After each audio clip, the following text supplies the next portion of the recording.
కర్నూలు జిల్లా ఎమ్మిగనూరులో జై భీమ్ ఎంఆర్పీఎస్ సంస్థ ఆధ్వర్యంలో 3వ పాటను ఘనంగా ఆవిష్కరించారు. ఈ కార్యక్రమంలో రాష్ట్ర అధ్యక్షుడు చిక్కం జానయ్య ప్రధాన అతిథిగా పాల్గొన్నారు. పట్టణంలోని పూలే అంబేద్కర్ అనాథ శరణాలయంలోని చిన్నారులతో కలిసి పాట సీడీని ఆవిష్కరించడం ఈ కార్యక్రమానికి విశేష ఆకర్షణగా నిలిచింది. కార్యక్రమానికి ముందు పట్టణ ప్రధాన వీధులలో భారీ ర్యాలీ నిర్వహించారు. అనంతరం జరిగిన సభలో మల్లెల్ ఆల్ఫ్రెడ్ రాజు చేతుల మీదుగా పాటను ఆవిష్కరించారు. ఈ సందర్భంగా మాట్లాడిన చిక్కం జానయ్య డాక్టర్ బిఆర్ అంబేద్కర్ ఆశయాలను ఆచరణలో పెట్టాలనే లక్ష్యంతోనే ఈ పాట రూపొందించామని తెలిపారు. సమానత్వం, విద్యా ప్రగతి, సామాజిక న్యాయం వంటి అంశాలను ఈ పాట ప్రతిబింబిస్తుందని అన్నారు. భవిష్యత్తులో అంబేద్కర్ సిద్ధాంతాలను మరింత బలంగా ప్రజల్లోకి తీసుకెళ్లేందుకు ఇలాంటి పాటలు స్ఫూర్తినిస్తాయని అన్నారు. ఈ కార్యక్రమంలో ఎంఆర్పీఎస్ నాయకులు, కార్యకర్తలు, ప్రజలు పెద్ద సంఖ్యలో పాల్గొన్నారు. పాటించుకునే విధంగా మేము చేతును కూడా ఇస్తామని కూడా నేను సందర్భంగా తెలియజేస్తున్నాను. కర్నూలు జిల్లా ఎమ్మిగనూరు నియోజకవర్గంలోన భారీ ఎత్తున కూడా జై భీమ్ ఎంఆర్పీఎస్ సంఘం 3వ పాట కూడా పేదింటికి కుశమైనటువంటి పేదింటి గొంతు సప్పుగు ఆనంద ద్వారా కూడా 3వ పాట మా అనాథ పిల్లలు చేతుల ద్వారా కూడా విడుదల చేయడం జరిగింది.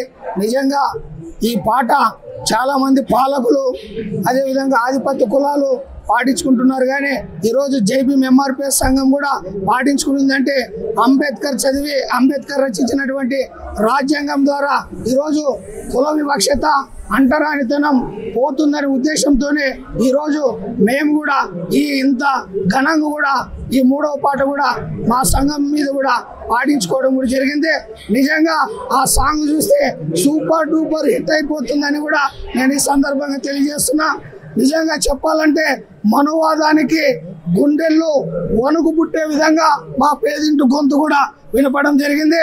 ఈ పేదింటి గొంతు ఖచ్చితంగా ఢిల్లీకి వినిపిస్తామని కూడా నేను సందర్భంగా తెలియజేస్తూ రాబోయే రోజుల్లోన ఈ సప్పోగ ఆనంద్ పాట ద్వారా కూడా మరి ఇంకా సినీ పరిశ్రమల ద్వారా ఇంకా ఎంతో మంది ద్వారా పాట కూడా వాళ్ళు పాటించుకొని ఈ మన ఆనంద్ ద్వారా కూడా ఇంకా ఎన్నో సాంగులు కూడా ముందుకు నడచాలని కూడా నేను ఈ సందర్భంగా తెలియజేస్తూ బాబాసాహెబ్ అంబేద్కర్ జై భీమ్ ఎంఆర్పీఎస్ లక్ష్యం బాబాసాహెబ్ అంబేద్కర్ మరి పెట్టినటువంటి సామాజిక న్యాయం, ఆత్మగౌరవం, అదేవిధంగా హక్కులు, రాజ్యాధికారం దిశలోన రాబోయే రోజుల్లోన జై భీమ్ ఎంఆర్పీఎస్ సంఘం మరి కొనసాగిస్తుందని కూడా ఈ సందర్భంగా తెలియజేస్తూ ఖచ్చితంగా జై భీమ్ ఎంఆర్పీఎస్ సంఘం రాబోయే రోజుల్లో బహుజనుల రాజ్యాధికారం సాధించడం తథ్యమని కూడా నేను సందర్భంగా తెలియజేస్తూ నా పేరు చిక్కం జానయ్య మాదిగా జై భీమ్ ఎంఆర్పీఎస్ ఆంధ్రప్రదేశ్ రాష్ట్ర వ్యవస్థాపక అధ్యక్షులు. జై భీమ్.